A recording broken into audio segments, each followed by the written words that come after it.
তা এই যে এইদিকে খবরদার আপনি কথা বলবেন না স্ত্রী, খবরদার কথা বলবেন না। আমি জানি না আপনি কে, কিন্তু কথা বলতে পাবেন না, যে যেই হন।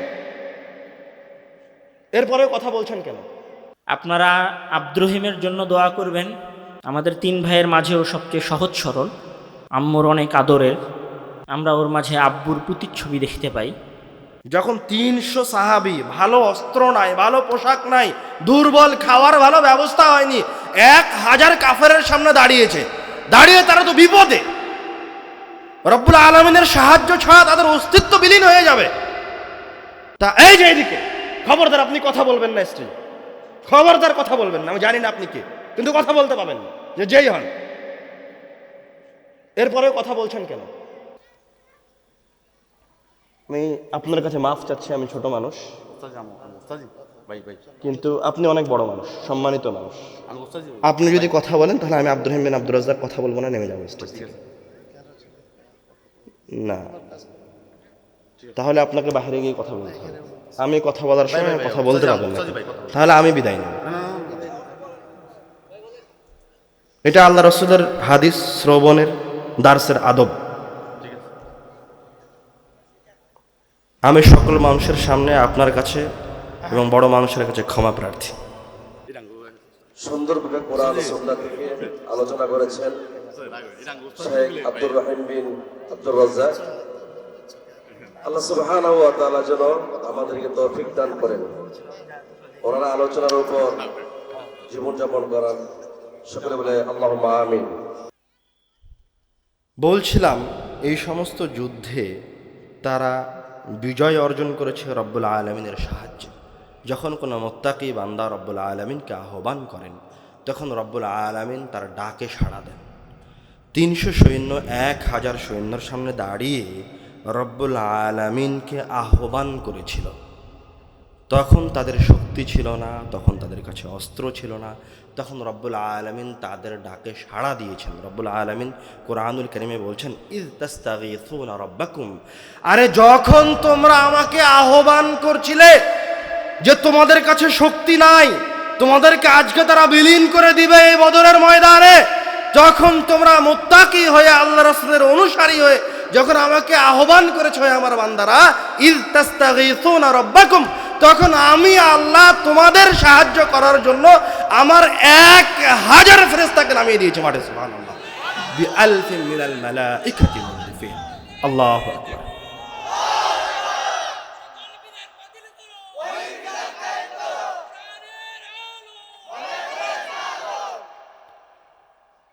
তো এটা মানুষের কল্পনার বাহিরে, কিন্তু মানুষ বস্তুবাদী বুঝতে চায় না।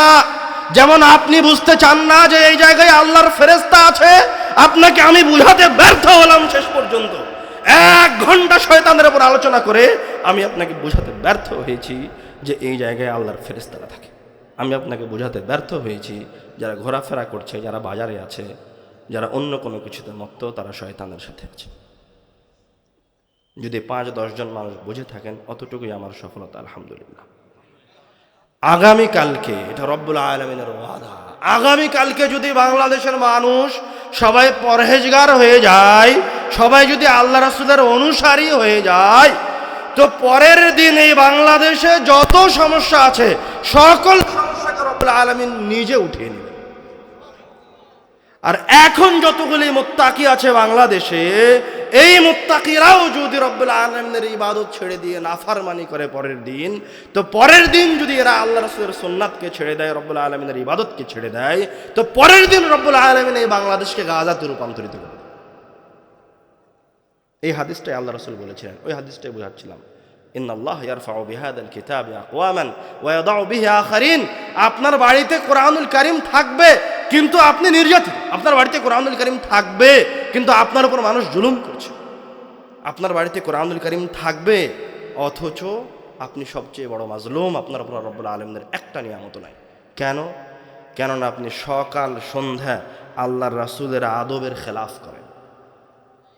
আপনি এখনই বলে গেলেন যে আমি আল্লাহ রাসূলকে ভালোবাসি, বলে গিয়ে আধা ঘন্টাও হয়নি, 10 মিনিটও হয়নি, সেরেনোয় গিয়ে আপনার দাড়ি ক্লিন সেভ করে ফেলেছেন। মানে এটা হলো এমন যে আপনি স্বামীকে বলেন, ভাই আপনাকে খুব ভালোবাসি, তার পিছন দিক থেকে ঘুরে এসে আমার পিছনে খঞ্জর চালিয়ে দিলেন। এই আপনার ভালোবাসা। মানে আপনি এখনই বললেন আল্লাহ রাসূলকে ভালোবাসি, আর সেলুনে গিয়ে ডাইরেক্ট আল্লাহ রাসূলের গলায় ছুরি চালিয়ে দিলেন। আপনি বললেন আল্লাহ রাসূলকে ভালোবাসি, অথচ আপনি টাকদের উপর কাপড় পরিধান করতে পারেন না। আপনি বলেন আল্লাহ রাসূলকে ভালোবাসেন, অথচ অত্র অঞ্চলের প্রায় অর্ধেক মানুষ সুদি কারবারের সাথে, ব্যাংক লোনের সাথে, কিস্তির সাথে জড়িত। তো কোথায় থেকে আল্লাহর রহমত নেমে আসবে? আপনি বলেন কোন দিক দিয়ে আল্লাহর রহমতটা আপনার ঘরে প্রবেশ করবে? তা আপনি তো রহমতের দরজাকে বন্ধ করে রেখেছেন, সিলগালা করে রেখেছেন। আপনি আপনার দরজাকে উন্মুক্ত করে দেন, রব্বুল আলামিন এই পুরো পৃথিবীকে যদি জান্নাত করে দেন, তো রব্বুল আলামিনের কি নিয়ামতের অভাব পড়বে? নিয়ামতের অভাব পড়বে না। আপনি ফিরে আসেন রব্বুল আলামিনের দিনে। আপনি বুঝেন যে শয়তান কীভাবে মানুষকে ভুল করাচ্ছে, এবং শয়তানের ওপর আমরা যে সমস্ত আয়াত বলেছি এবং শয়তান থেকে বাঁচার জন্য যে সমস্ত দোয়াগুলি বললাম, এছাড়াও আরও অসংখ্য দোয়া আছে দোয়া অধ্যায় বইয়ে। সেই দোয়াগুলি আপনারা মুখস্থ করে নিন, সদা সর্বদা সচেষ্ট থাকেন শয়তান যেন আপনাদের উপর জয় না হতে পারে। উপস্থিত তার একটা শিক্ষা গাজাবাসীদেরকে দিয়ে আপনাদেরকে প্রদান করলাম। আপনারা ফিরে আসলে রব্বুল আলামিন আপনাদেরকে তার নিয়ামত ফিরিয়ে দেবেন। আপনারা ফিরে গেলে রব্বুল আলামিন তার নিয়ামতকে উঠিয়ে নেবেন। বলছিলাম আল্লাহ রাসূল সাল্লাল্লাহু আলাইহি ওয়াসাল্লামের উপর দরুদের ফজিলত। দরুদের শুরুর ফজিলত কি বলেছিলাম? একবার আল্লাহ রাসূলের উপর দরুদ পাঠ করলে কয়টা নেকি হয়, কয়টা গুনাহ মাফ হয়, কয়বার রহমত বর্ষণ করা হয়, মর্যাদাকে আল্লাহর সামনে কয় স্তর উপরে তুলে দেওয়া হয়? 10 স্তর। এতগুলি ফজিলত। এছাড়াও আরও ফজিলত আছে। আপনার যেমন রব্বুল আলামিনের কাছে কিছু চাওয়া আছে, অথবা বিপদের মাঝে আছেন, কষ্টের মাঝে আছেন, তো আল্লাহ রাসূলের একজন সাহাবী ছিলেন উবাই ইবনে কাব রাদিয়াল্লাহু তাআলা আনহু। উনি আল্লাহ রাসূলকে এসে বলছেন, হে আল্লাহর রাসূল, ইন্নী উকসিরু সালাতা আলাইকা, হে আল্লাহর রাসূল, আমি আপনার উপর খুব বেশি বেশি দরুদ পাঠ করি। ফাকাম আজআলু লাকা সালাতি, আপনি একটু আমাকে বলে দেন তো, শিখিয়ে দেন তো, যে আমি যখন আল্লাহর ইবাদত করছি, তার কাছে কিছু চাইছি, তার মাঝে কতক্ষণ সময় আপনার দরুদের জন্য বরাদ্দ রাখতে হবে? আল্লাহ রাসূল বললেন, মা শিতা, তোমার ইচ্ছা, যতক্ষণ ইচ্ছা দরুদ পাঠ করো। সুবহানাল্লাহ। তখন উবাই ইবনে কাব নিজে থেকে সময় নির্ধারণ করে নিয়ে আল্লাহ রাসূলকে বললেন, ঠিক আছে আল্লাহর রাসূল, আর রবু, আমি যতক্ষণ আল্লাহর কাছে কোনো কিছু চাই, তার ইবাদত করি, তার 4 ভাগের 1 ভাগ সময় আমি আপনার উপর দরুদ পাঠ করবো। সুবহানাল্লাহ। তখন আল্লাহ রাসূল উত্তরে বললেন, মা শিতা, তোমার ইচ্ছা, ফা ইন জিদতা ফাহুয়া খায়রুন লাক, কিন্তু তুমি যদি এর চেয়েও বেশি সময় দরুদ পাঠ করো, তাহলে সেটা তোমার জন্য আরো বেশি কল্যাণকর। সুবহানাল্লাহ। তখন উবাই ইবনে কাব হয়তো মনে করলেন যে সময় বলা মনে হয় কম হয়েছে। তখন উবাই ইবনে কাব বললেন, ঠিক আছে আল্লাহ রাসূল, আন্নিস, আমি যতক্ষণ আল্লাহর ইবাদত করি, তার অর্ধেক সময় আমি আপনার উপরও দরুদ পাঠ করব। সুবহানাল্লাহ। আল্লাহ রাসূল পুনরায় একই উত্তর দিলেন, মা শিতা, তোমার ইচ্ছা, ফা ইন জিদতা ফাহুয়া খায়রুন লাক, কিন্তু তুমি যদি এর চেয়ে বেশি সময় দরুদ পাঠ করো, তাহলে সেটা তোমার জন্য আরো বেশি কল্যাণকর। সুবহানাল্লাহ। উবাই ইবনে কাব আবার আল্লাহ রাসূলকে বললেন, ঠিক আছে আল্লাহ রাসূল, তাহলে 4 ভাগের 3 ভাগ সময় আপনার উপর দরুদ পাঠ করব। আল্লাহ রাসূল পুনরায় একই উত্তর দিলেন, মা শিতা ফা ইন জিদতা ফাহুয়া খায়রুন লাক, তোমার ইচ্ছা, তবে তুমি যদি এর চেয়ে বেশি সময় দরুদ পাঠ করো, তাহলে এটা তোমার জন্য আরো বেশি কল্যাণকর। এইভাবে উবাই ইবনে কাব রাদিয়াল্লাহু তাআলা আনহু আল্লাহ রাসূলের মাঝে কথা চলছে দরুদকে নিয়ে। এবার শেষবার উবাই ইবনে কাব রাদিয়াল্লাহু তাআলা আনহু বলে উঠলেন, ঠিক আছে আল্লাহর রাসূল, আজআলু লাকা সালাতি কুল্লাহা, আমি যতক্ষণ আল্লাহর কাছে কোনো কিছু চাই, তার ইবাদত করি, আমি সারাটা সময় খালি আপনার উপর দরুদি পাঠ করব। সুবহানাল্লাহ। এবার আল্লাহ রাসূলের উত্তর পরিবর্তন হয়ে গেল। আল্লাহ রাসূল বললেন, উতিতা হাম্মাক, তুমি যদি এইভাবে আমার উপর দরুদ পাঠ করতে থাকো, তাহলে তোমার আল্লাহর কাছে যেই ফরিয়াদ ছিল, তুমি যেই কষ্টের মাঝে ছিলে, তোমার অন্তরে যা চাওয়া আছে, উতিতা হাম্মাক, তোমার অন্তরে যত বাসনা আছে, সব রব্বুল আলামিন তোমাকে দিয়ে দিবেন। সুবহানাল্লাহ। রব্বুল আলামিন শুধু তোমাকে তোমার ইচ্ছা, তোমার চাওয়াই পূরণ করবেন না, গফিরা লাকা যামবাক, তোমার যে পাপগুলি আছে, রব্বুল আলামিন ওই পাপগুলিকেও ক্ষমা করে দিবেন। সুবহানাল্লাহ। দরুদের ফজিলত আমি আপনি কল্পনা করতে পারি না। আল্লাহ রাব্বুল আলামিন কোরআনুল কারীমে বলছেন, ইন্নাল্লাহা ওয়া মালাইকাতাহু ইউসাল্লুনা আলান নবী, নিশ্চয় স্বয়ং আল্লাহ এবং তার ফেরেশতারা আল্লাহর রাসূলের উপরে সালাত পাঠ করেন। সুবহানাল্লাহ। তারপরে রব্বুল আলামিন বলছেন, ইয়া আইয়ুহাল্লাযীনা আমানু সাল্লু আলাইহি ওয়া সাল্লিমু তাসলিমা, হে যারা ঈমান আনয়ন করেছো, আল্লাহর উপর বিশ্বাস স্থাপন করেছো, তুমি বলেছো যে তুমি মুসলমান। কোরআনুল কারীমের আয়াত রব্বুল আলামিন নিজে বলছেন যে যারা নিজেরা নিজেদেরকে ঈমানদার মনে করেছো, তোমরাও এই রাসূলের উপর দরুদ পাঠ করো। সুবহানাল্লাহ, সাল্লাল্লাহু আলাইহি ওয়াসাল্লাম। রব্বুল আলামিন আল্লাহ রাসূলের উপর সালাত পাঠ করেন মানে আল্লাহ রব্বুল আলামিন নিজে আল্লাহ রাসূল সাল্লাল্লাহু আলাইহি ওয়াসাল্লামের প্রশংসা করেন। সুবহানাল্লাহ। ফেরেশতারা আল্লাহ রাসূলের উপর দরুদ পাঠ করে, সালাত পাঠ করে মানে ফেরেশতারা আল্লাহ রাসূলের জন্য ক্ষমা প্রার্থনা করে। সুবহানাল্লাহ। আর আমি আপনি আল্লাহ রাসূলের উপর দরুদ পাঠ করি, তার মানেটা কি? আমি আপনি আল্লাহ রাসূলের উপর দরুদ পাঠ করে মহান রব্বুল আলামিনের ইবাদত করি। সুবহানাল্লাহ। এবং রব্বুল আলামিন এই দরুদের এত ফজিলত রেখেছেন, এত উপকারিতা রেখেছেন যা মানুষ কল্পনা করতে পারে না। হাসান পর্যায়ের হাদিসে এসেছে, আল্লাহ রাসূল সাল্লাল্লাহু আলাইহি ওয়াসাল্লাম বলছেন যে তোমরা জুমার দিনে বেশি বেশি আমার ওপর দরুদ পাঠ করো, কেননা তোমাদের দরুদগুলি আমার কাছে জুমার দিনে পৌঁছানো হয়। সুবহানাল্লাহ, পেশ করা হয়। আল্লাহ রাসূল সাল্লাল্লাহু আলাইহি ওয়াসাল্লাম বলছেন, তোমরা যে যত বেশি দরুদ পাঠ করবা, কিয়ামতের দিন সে তত বেশি আমার তত বেশি নিকটে অবস্থান করবে। সুবহানাল্লাহ। এই দরুদ পাঠ করে। দরুদের মাঝে সর্বশ্রেষ্ঠ দরুদ কোনটি? দরুদ ইব্রাহিম। যেহেতু শয়তানের কথা বলছিলাম, এই দরুদে আবার একটু শয়তান কিভাবে এই দরুদে ঢুকেছে সেটা একটু আপনাকে দেখাতে চাচ্ছি। দরুদে ইব্রাহিম এটা কি বলেন দেখি? আল্লাহুম্মা সাল্লি আলা মুহাম্মদ। এটা হচ্ছে দরুদে ইব্রাহিমী। আল্লাহ রাসূল বলেছেন, সাহাবায়ে কেরামগণ বলেছেন। তো এত যার ফজিলত, যেই দরুদের এত অসীম অকল্পনীয় ফজিলত, তো শয়তান কি এই দরুদটাকে সবাইকে পড়তে দিবে? আপনার কি মনে হয় পড়তে দিবে? দিবে না। তো এক শ্রেণীর মানুষের উপর শয়তান সফল হয়েছে, ওরা দরুদই পড়তে পারে না। আর এক শ্রেণীর মানুষ আছে আল্লাহর রাসূলকে ভালোবাসার দাবি করে, তো তারা তো দরুদ পড়বে। তো তাদের জন্য শয়তানের একটা পদক্ষেপ আছে, সেটা হচ্ছে তারা দরুদে ইব্রাহিমীকে বিকৃত করে দিয়েছে। নাউযুবিল্লাহি মিন যালিক।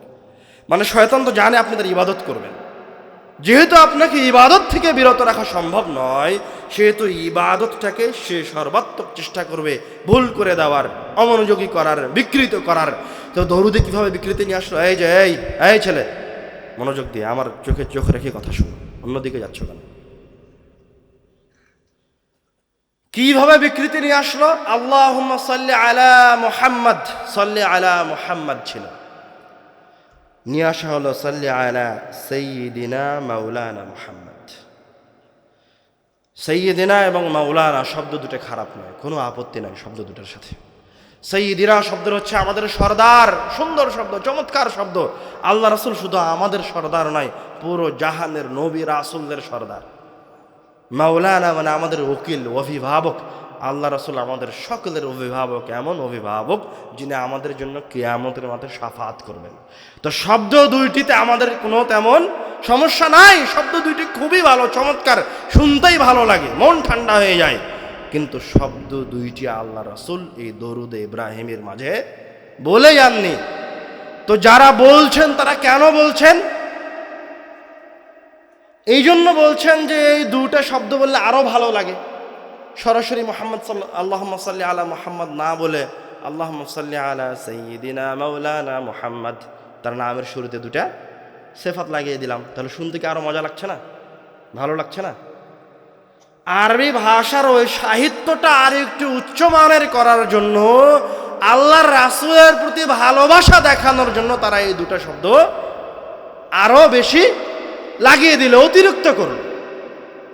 তো এই জায়গায় আপনি তো বুঝতে পারবেন না, সাধারণ মানুষ, যে লাগিয়ে দিলে সমস্যাটা কি। কোনো তো সমস্যা নেই, ভালো জিনিস তো। তো আপনার সামনে আমার প্রশ্ন হচ্ছে, এই একটা কথা মনে রাখিয়েন, এটা সবচেয়ে জরুরি ইবাদতের জন্য।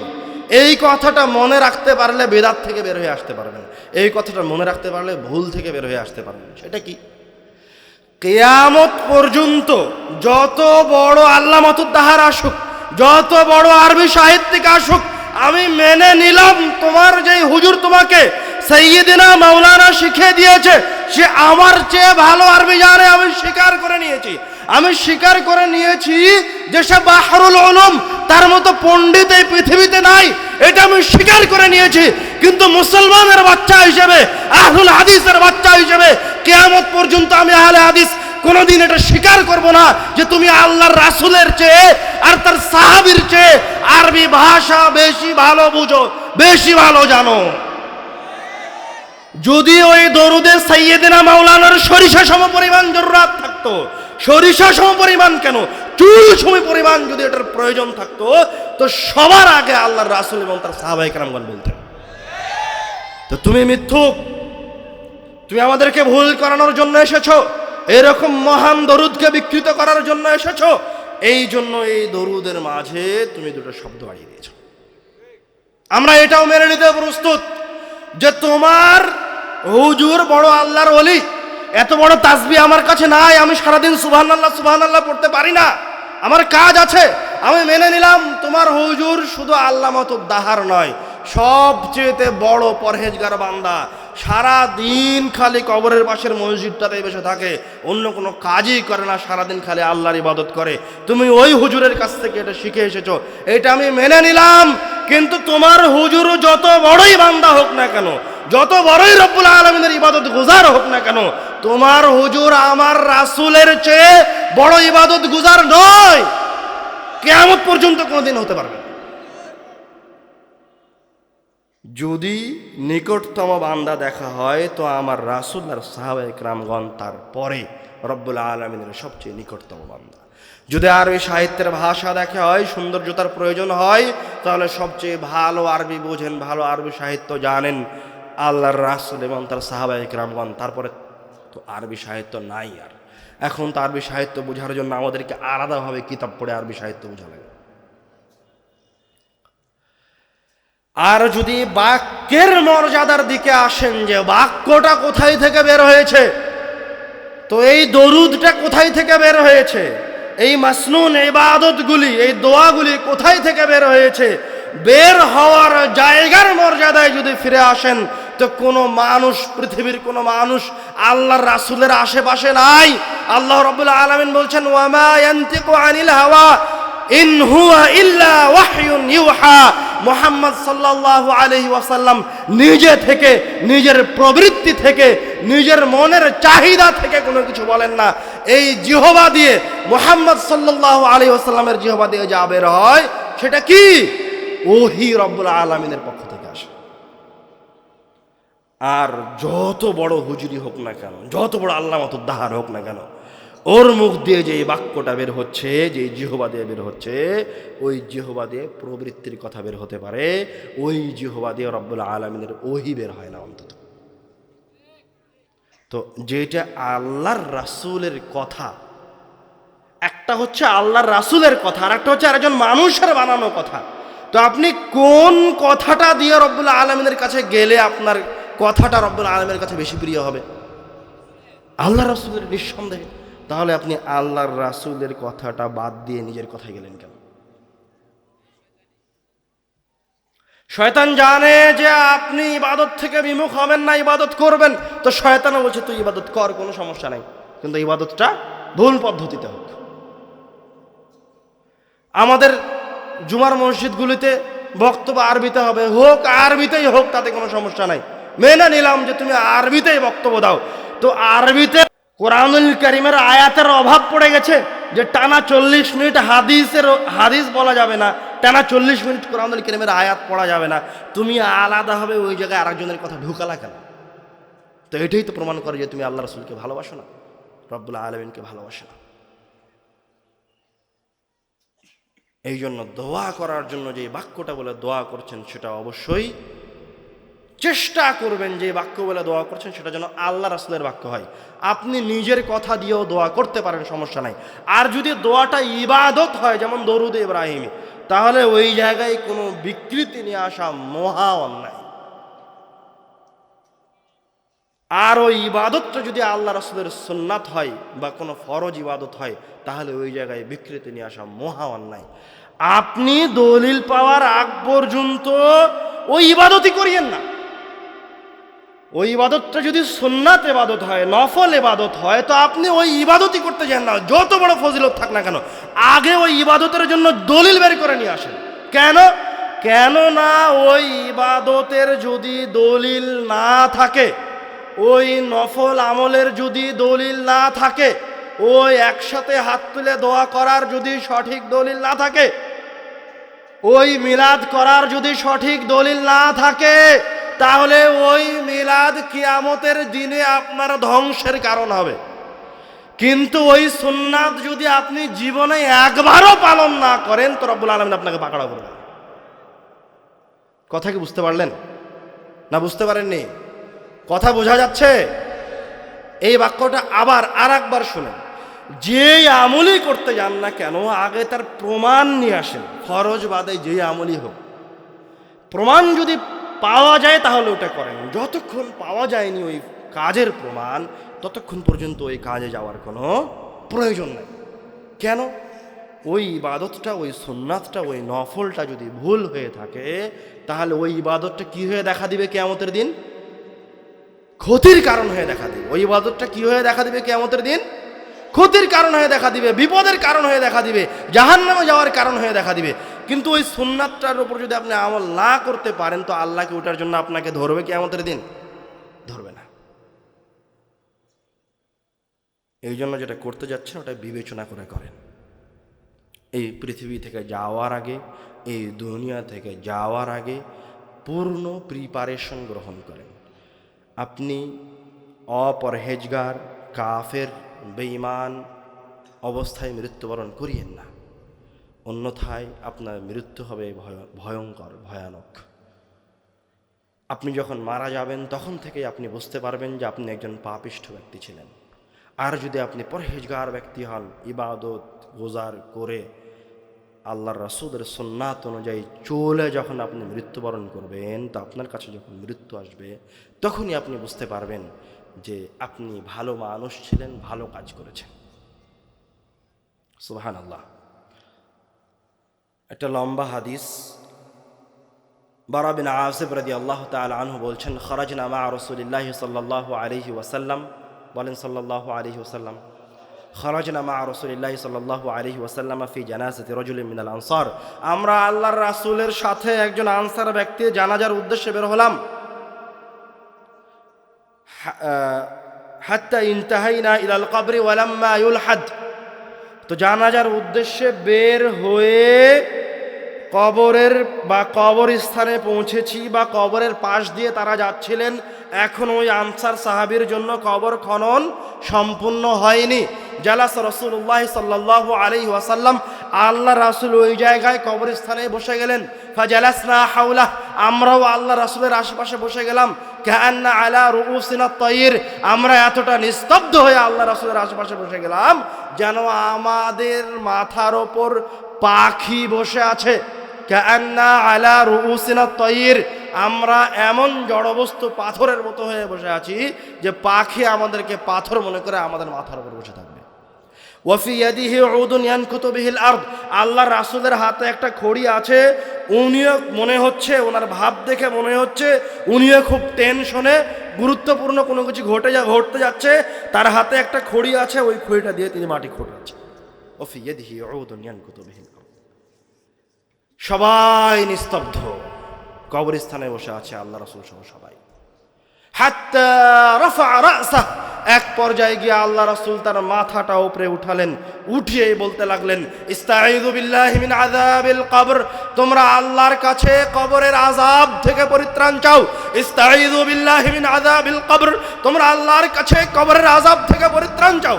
ইস্তাঈযু বিল্লাহি মিন আযাবিল কবর, তোমরা আল্লাহর কাছে কবরের আযাব থেকে পরিত্রাণ চাও। এইভাবে আল্লাহ রাসূল 2-3 বার একই বাক্য বললেন, মাথাটা উঠিয়ে। আল্লাহ রাব্বুল আলামিন আমাদেরকে কবরের আযাব থেকে পরিত্রাণ দান করুন, আল্লাহুম্মা আমিন।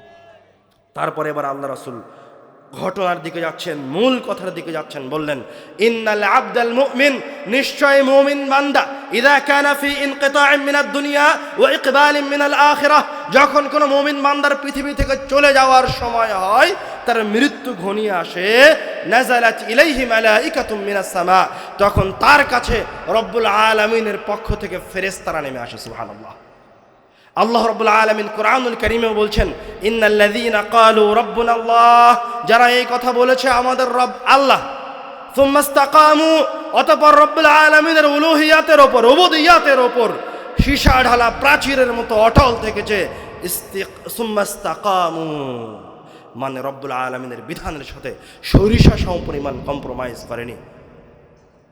তাতানাজ্জালু আলাইহিমুল মালাইকা, এই রকম বান্দাদের উপরে রব্বুল আলামিনের পক্ষ থেকে ওই বান্দার মৃত্যুর সময় ফেরেশতারা নেমে আসে। সুবহানাল্লাহ। ফেরেশতারা নেমে এসে কি করে? ফেরেশতারা নেমে এসে ওই বান্দাটাকে বলে আল্লাহ তাখাফু, তুমি ভয় পেও না, ওয়ালা তাহজানু, তুমি চিন্তিত হয়েও না, তুমি কষ্টও পেও না, এই দুনিয়া থেকে চলে যাচ্ছ, কি হতে যাচ্ছে এটাতে তুমি কষ্টও পেও না, চিন্তিত হয়েও না। আল্লাহ তাখাফু ওয়ালা তাহজানু, কেন? ওয়াবশিরু বিল জান্নাতিল্লাতী কুনতুম তুআদুন, বরং তুমি যে এক সংগ্রামী জীবন পার করেছো দুনিয়াতে, তুমি যে রব্বুল আলামিনের আনুগত্য করেছো, তার দিনে সরিষা সমপরিমাণ কম্প্রোমাইজ করনি। ওয়াবশিরু বিল জান্নাতিল্লাতী কুনতুম তুআদুন, তোমার কাজের জন্য রব্বুল আলামিনের পক্ষ থেকে তোমার জন্য যে জান্নাতের ওয়াদা করা ছিল, যেই জান্নাতের ওয়াদা তুমি আল্লাহর রাসূলের হাদিসে শুনেছো, যেই জান্নাতের ওয়াদা তুমি কোরআনুল কারীমের আয়াতে পেয়েছো, তুমি এই মৃত্যুর সময় এখন আমাদের কাছে ওই জান্নাতের সুসংবাদ গ্রহণ করো। সুবহানাল্লাহ। আল্লাহ রাসূল সাল্লাল্লাহু আলাইহি ওয়াসাল্লাম এবার ওই ফেরেশতাদের চেহারার কথাই আসলেন। বিদুল উজুহ, ফেরেশতাদের চেহারাগুলি হবে ধবধবে সাদা ফর্সা, কাআন্না উজুহাহুমুশ শামস, যেন তাদের চেহারাগুলি সূর্যের মতো জ্বলজ্বল করছে। মাহুম কাফানুম মিন আকফানিল জান্নাহ, তাদের সাথে আছে জান্নাত থেকে নিয়ে আসা কাফন। ওয়া হানুতুম মিন হানুতিল জান্নাহ, জান্নাত থেকে নিয়ে আসা হানুত, সুঘ্রাণ। ফায়াজলিসুনা মিনহু মাদ্দাল বসর, এই সমস্ত সুন্দর চেহারার ফেরেশতাগুলি যারা ওই মুমিন বান্দাকে তার মৃত্যুর সময় তাকে উৎসাহিত করতে এসেছে, তাকে সাহস দিতে এসেছে, তারা এইরকম জান্নাতি কাফন হানুত নিয়ে এসে তার দৃষ্টিসীমার আশেপাশে অবস্থান গ্রহণ করবে। তো এই জায়গার মূল কথা, হাদিসটা অনেক লম্বা, বড় হাদিস, হাদিসের মুত্তাকিদের আলোচনা পর্যন্ত থাকবো, সামনে আর আগাবো না। হাত্তা সুম্মা ইয়াজিউ মালাকুল মাউত, অতঃপর ফেরেশতারা বসে থাকবে, মালাকুল মাউত আসবে। মালাকুল মাউত আসে ওই পারহেজগার বান্দার মাথার পাশে বসে বলবে ইয়া আইয়াতুহান নাফসুত তাইয়্যিবাহ, হে সুন্দর আত্মা, উখরুজি ইলা মাগফিরাতিন মিনাল্লাহি ওয়া রিদওয়ান, হে পরহেজগার সুন্দর আত্মা, তুমি রব্বুল আলামিনের সন্তুষ্টির দিকে, রব্বুল আলামিনের ক্ষমার দিকে বের হয়ে আসো। সুবহানাল্লাহ। ফাতাখরুজু তাসিলু কামা তাসিলুল মাউ মিন ফিসতিকা, তখন ওই মুমিন বান্দার ভিতর থেকে রূহটা বের হয়ে আসবে যেইভাবে একটা মশক কুচিয়ে ধরলে এক ফোঁটা পানি গড়িয়ে পড়ে। সুবহানাল্লাহ। ফায়াখুযুহা, তখন মালাকুল মউত ওই রূহটাকে গ্রহণ করবেন। ফালাম ইয়াদাউহু ফি ইয়াদিহি তারাফাতা আইন, ওই যে ফেরেশতাগুলি তাকে সাহস দিচ্ছিল, ওই যে সুন্দর ফেরেশতাগুলি এসেছিল, যাদের কাছে জান্নাতের কাফন আছে, জান্নাতের হানুত আছে, ওরা এই সুন্দর রূহটাকে মালাকুল মউতের হাতে, আপনারা যাকে আজরাইল বলেন, ওর হাতে তরফাতে আইন, চোখ বন্ধ করে খুলতে যতক্ষণ সময় লাগে ততক্ষণ সময় রাখতে দেবে না। সুবহানাল্লাহ। দ্রুত তার কাছ থেকে নিয়ে জান্নাত থেকে নিয়ে আসা ওই হানুতের মাঝে রাখবে। ফায়াখরুজু মিনহা কাআতিয়াবি রিহিন উজিদাত আলা ওয়াজহিল আরদ, যখন ওই কাফনের ভিতর রাখা হবে এই সুন্দর আত্মাকে, তখন ওই কাফন থেকে পৃথিবীর মাটিতে সবচেয়ে উত্তম সর্বশ্রেষ্ঠ ঘ্রাণ বের হয়ে আসবে। পৃথিবীর মাটিতে এরকম ফায়াসাদুনা বিহা, তখন এই সুন্দর ফেরেশতাগুলি এই কাফনের মাঝে করে এই আত্মাটাকে নিয়ে আসমানের দিকে যাত্রা শুরু করবে। ফালা ইয়ামুরুনা বিহা আলা মালাইন মিনাল মালাইকাতি ইল্লা ক্বালু, যখনই তারা কোনো ফেরেশতাদের পাশ দিয়ে এই রূহটাকে নিয়ে যাবে, তখন ওই ফেরেশতাগুলি এই রূহ বহনকারী ফেরেশতাদেরকে জিজ্ঞাসা করবে মা হাযা রাজুল, এই লোকটা কে, এত সুন্দর ঘ্রাণ, মা হাযা রাজুলুত তাইয়্যিব, এত সুন্দর ঘ্রাণযুক্ত লোকটা কে, এই রূহটা কার? তখন এই ফেরেশতারা বলবে ফুলান ইবনু ফুলান, এটা হচ্ছে অমুকের সন্তান অমুক, বিআহসানি আসমাইহি আল্লাযী ইউসাম্মুনাহু ফিদ দুনিয়া, দুনিয়াতে তার সবচেয়ে সুন্দর যে নামটা, সেই নাম ধরে তাদেরকে জানাবে, সেই নামটা তাদেরকে জানাবে। হাত্তা ইয়ানতাহুনা বিহা ইলা সামাঈদ দুনিয়া, এইরকম অভ্যর্থনার মাঝে দিয়ে এই রূহ প্রথম আসমানে পৌঁছে যাবে। ফায়াস্তাফতিহুনা লাহু, এই ফেরেশতাগুলি আসমানের দরজা খুলে দেওয়ার অনুমতি চাইবে যে এই রূহের জন্য আসমানের দরজা খুলে দেওয়া হোক। তখন এই রূহের জন্য আসমানের দরজাকে খুলে দেওয়া হবে। সুবহানাল্লাহ। ওয়া ইউশাইয়ুহু মিন কুল্লি সামাইন মুকাররিবুহা, শুধু আসমানের দরজাকে খুলে দেওয়া হবে না, আল্লাহর রাসূল বলছেন যে ওই আসমানে যত ফেরেশতারা আছে, ওই আসমানের ফেরেশতারা এই সুন্দর রূহটাকে অভ্যর্থনা জানাবে এবং অভ্যর্থনার সহিত পরের আসমান পর্যন্ত পৌঁছে দেবে। সুবহানাল্লাহ। এইভাবে দ্বিতীয় আসমান, তৃতীয় আসমান, চতুর্থ আসমান, পঞ্চম আসমান, এইভাবে একটা সুন্দর অভ্যর্থনার মাঝে দিয়ে এই সুন্দর রূহটা রব্বুল আলামিনের কাছে সপ্তম আসমানে পৌঁছে যাবে। সুবহানাল্লাহ। ফায়াকুলুল্লাহু আযজা ওয়া জাল, এবার রব্বুল আলামিনের পালা। রব্বুল আলামিন বলবেন, উকতুবু কিতাবা আবদি ফিল ইল্লিয়িন, আমার এই বান্দাকে জান্নাতীদের রেজিস্টার খাতার সবার উপরের নামটা লিখে দাও। সুবহানাল্লাহ। ওয়া আইদুহু ইলাল আরদ, এবং এই রূহটাকে পুনরায় জমিনে ফিরিয়ে দাও। ফাইন্নী মিনহা খালাকতুহুম, কেননা আমি তাকে ওই জমিন থেকে সৃষ্টি করেছি। অফিহা উঈদুহুম, আমি ওই রূহকে তাকে আবার ওই জমিনে ফিরিয়ে দেব। অমিনহা উখরিজুহুম তারাতান উখরা, এবং তাকে আমি আবার পুনরায় ওই মাটি থেকেই বের করে নিয়ে আসবো। ফায়ুআদু রূহাহু, তখন তার রূহটাকে জমিনে ফিরিয়ে দেওয়া